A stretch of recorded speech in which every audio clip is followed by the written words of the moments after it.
ప్రధానమంత్రి ఆవాస్ యోజన ఇండ్లు కావచ్చు, ప్రధానమంత్రి జన్మన్ యోజనలో కడుతున్నటువంటి ఇండ్లు కావచ్చు, వీటన్నిటికీ దాదాపు 30,000 కోట్ల రూపాయల మెటీరియల్ అవసరం వస్తుంది. మీ ద్వారా గౌరవ మంత్రి గారికి నేను విజ్ఞప్తి చేస్తా ఉన్నా, ప్రతి గ్రామంలో కడుతున్నటువంటి ఆ యొక్క ఇండ్లకు ఏ మెటీరియల్ అయితే అవసరం వస్తుందో, అది సిమెంట్ కావచ్చు, ఇటుక కావచ్చు, స్టీల్ కావచ్చు, మనం మహిళా సంఘాల ద్వారా మనం సప్లై చేయించగలిగితే వాళ్లకు కనీసం 20 నుంచి 25% మార్జిన్ అంటే 40,000 కోట్లలో దాదాపు రాష్ట్రం మొత్తం మీద కలిపితే 7 నుంచి 8,000 కోట్ల రూపాయలు మహిళా సంఘాలకు లాభం అయ్యేటటువంటి అవకాశం ఉంటుంది.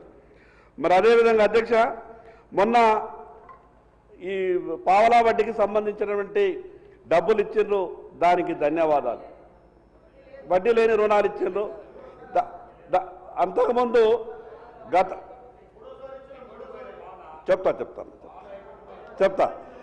ప్రభుత్వం పెండింగ్ పెట్టినటువంటి ప్రభుత్వాలు ఏవైనా ప్రజల కష్టాలు కాబట్టి గత ప్రభుత్వం పెండింగ్ పెట్టినటువంటి బకాయిల